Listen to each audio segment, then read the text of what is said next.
Como vocês sabem, ontem o candidato Jair Bolsonaro foi esfaqueado durante um comício em Minas Gerais. O autor do atentado já foi preso, está sendo investigado agora. Se chama Adélio Bispo de Oliveira e tudo indica que ele é uma pessoa transtornada mentalmente. Ele disse que agiu por ordem de Deus e os jornalistas investigaram a página no Facebook dele, encontraram várias tendências conflitantes ali. Ele era contra a maçonaria, era contra o Bolsonaro, era a favor do Lula, era a favor do Cabo Daciolo, ele foi filiado ao PSOL em algum momento na vida dele, então é alguém com várias ideologias conflitantes ali, que defendia teorias conspiratórias, tanto de direita quanto de esquerda. Então era alguém que realmente tinha certos transtornos, e a família dele também alegou que já houve conflito com ele e que ele não batia bem das bolas. Então é bem provável que tenha sido alguém com problemas mentais mesmo, com problemas de comportamento e que agiu por conta própria. Mas isso será investigado ainda. Eles estão tentando identificar se ele não foi mandado por alguém, se não há um grupo maior por trás. Mas, por enquanto, tudo que indica é que tenha sido um ato deliberado e próprio dele. Resta saber se foi premeditado, porque parece que ele alugou um quarto em Juiz de Fora, ficou vários dias lá, ou se foi algo espontâneo que ele viu passando a comitiva do Bolsonaro e foi lá para atacar. Eu quero resumir um pouco aqui os comentários que apareceram aqui no meu vídeo de ontem, que eu fiz sobre isso, logo depois que eu soube do caso, e também algumas coisas que eu li na internet, em outros canais, em outras fontes. O comentário mais comum feito aqui foi que o Bolsonaro estava colhendo aquilo que ele plantou, que ele propagou ódio, que ele propagou intolerância e que agora estava recebendo em troca aquilo que ele fez. Antes de tudo, eu quero repudiar completamente qualquer tipo de ação violenta contra candidatos, não importa o que eles defendem, ninguém deve ser morto, esfaqueado, baleado por suas ideologias, por aquilo que acredita. Isso vale para o Bolsonaro, isso vale para o Lula, isso vale para o Boulos, isso vale para a Manuela Dávila, isso vale para Cabo Daciolo, isso vale para a comitiva do Lula que foi baleada há tempos atrás, isso vale para Marielle Franco, isso vale para qualquer um que esteja envolvido com política ou não. Ninguém deve ser morto ou agredido por suas ideias. Fique bem claro isso, porque isso é um princípio essencial da convivência humana. Você tem suas opiniões, você tem suas ideias, você tem suas crenças, e isso é seu. Você pode expressar essas ideias desde que não incite o ódio, desde que não incite a violência em outro também, porque isso também é crime. Mas você tem o direito de acreditar na meritocracia, você tem direito de acreditar no liberalismo, no conservadorismo, acreditar em Deus, acreditar em Brahma, em Shiva, em Vishnu, acreditar no comunismo, acreditar em Marx ou o que for. Você tem todo o direito de acreditar no que você quiser e veicular suas ideias. O que você não pode fazer, o que você não tem esse direito de fazer é incitar a violência, incitar o ódio ao outro, incitar ódio a minorias, incitar ódio às elites ou o que for. Você não tem direito de estimular o ódio para os outros e muito menos de agir de maneira violenta contra os outros. Então, que esteja claro isso. Portanto, por mais que o Bolsonaro tenha um discurso divisivo e intolerante, e é fato isso, a gente tem várias evidências aqui de vídeos no qual ele incita ódio, e essa semana, inclusive, ele fez um vídeo falando sobre isso, que ele queria fuzilar os petralhas do Acre. Então ele é alguém que tem esse discurso, mas isso não justifica de maneira nenhuma que alguém vá lá esfaquear o Bolsonaro. Não tem justificativa e não deve ser aceito. A princípio foi divulgado que foi um ferimento superficial, que não era nada grave, mas depois se descobriu que era grave mesmo, que perfurou o intestino e ele está hospitalizado, passou por uma cirurgia, está lá na UTI agora, está consciente, mas em estado grave ainda. Então não foi algo superficial. Ele estava com colete de prova de bala, mas entrou por baixo a faca, então não foi nada superficial. E outro tipo de comentário que surgiu aqui também, que eu tenho visto em outros canais também, é que é fake isso, que foi armado, uma armação. Alguém escreveu aqui esfakeado, então estão defendendo que pode ter sido algo montado pelo Bolsonaro para ganhar a solidariedade das pessoas, para ganhar a pena das pessoas. O problema dessa teoria, que é a típica teoria conspiratória da internet, né?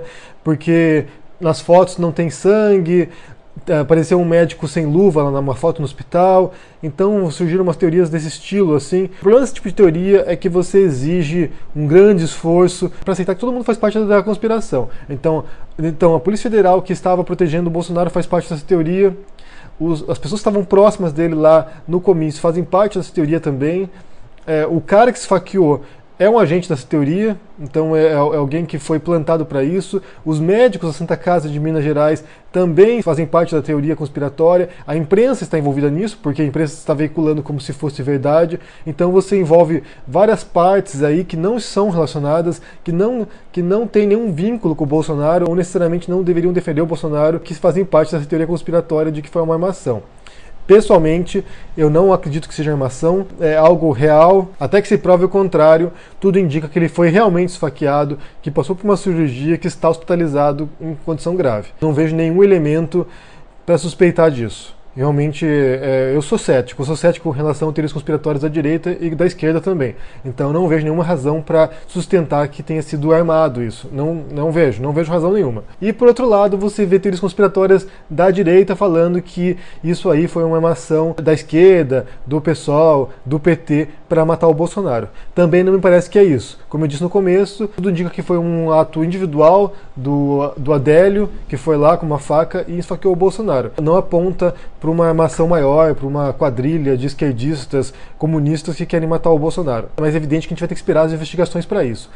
Curiosamente, a gente tem 2 eventos catastróficos numa mesma semana, né, que foi o incêndio do Museu Nacional lá no Rio de Janeiro e agora o esfaqueamento do Bolsonaro. Para mim, esses 2 eventos estão relacionados, não no sentido conspiratório, como eu disse, mas no sentido de demonstrar como há uma crise tremenda no Brasil, ideológica e institucional. Por um lado, você tem um museu que foi abandonado, que foi deixado às traças para ser destruído. Isso demonstra a crise institucional, de como as instâncias superiores, governamentais, estão cagando para o Brasil, estão um pouco se lixando para o Brasil, que se foda, que caia tudo, que caia as escolas, que caiam as universidades, que caiam os hospitais, que caiam os museus, que pegue fogo em tudo, que se foda.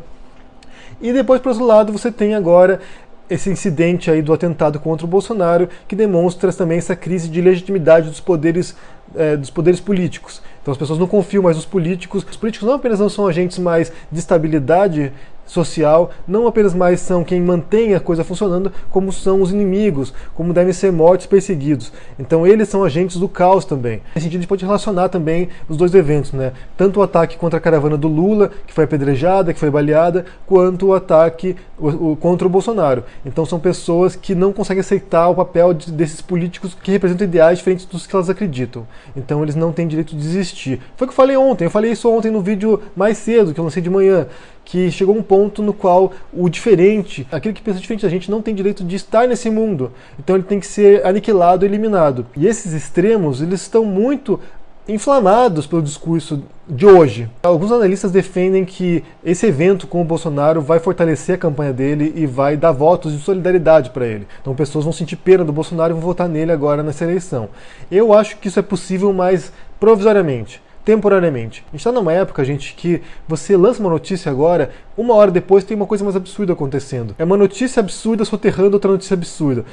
Daqui a alguns dias vai acontecer outra coisa inacreditável, outra coisa bizarra, outra coisa medonha, outra coisa inaceitável, e esse evento do esfaqueamento do Bolsonaro vai virar passado e vai ser esquecido. É assim que nessa época. Antigamente, lá 100, 200 anos atrás, os eventos levavam décadas para se desenrolar. Acontecia uma coisa, depois acontecia 5 anos depois outra coisa. Agora não, agora é minuto a minuto. Então acontece uma barbárie e depois, 10 minutos depois, tem outra barbárie acontecendo. Então não acho que as pessoas vão associar muito esse esfaqueamento daqui 20 dias.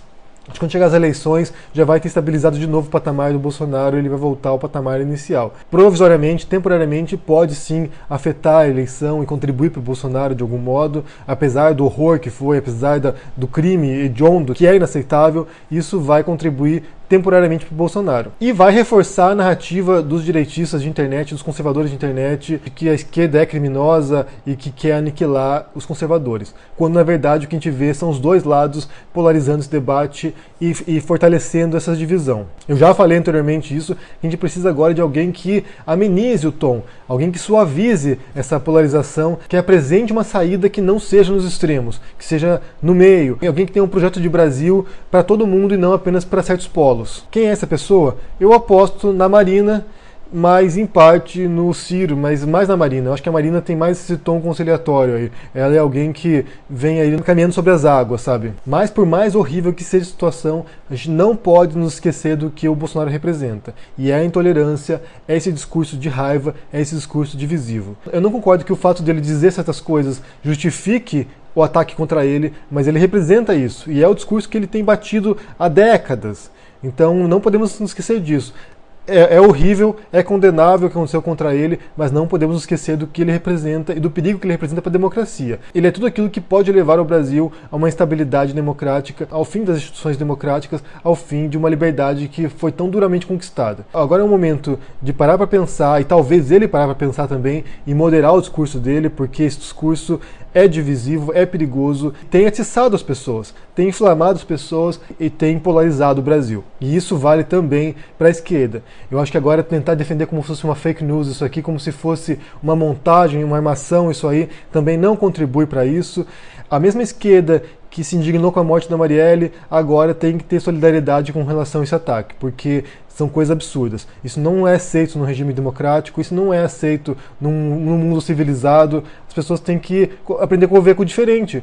A pessoa pensa diferente de você, paciência. Ou você tenta convencê-la do contrário, ou você aceita a diferença, e é isso. É assim que funciona uma vida em sociedade, gente. O seu pai não pensa igual a você, o seu filho não pensa igual a você, o seu irmão não pensa igual a você, as pessoas são diferentes e cada um tem uma noção, cada um tem uma ideia sobre o que é certo ou errado, o que é justiça, o que é bondade, o que é agir corretamente, o que é ser uma pessoa decente.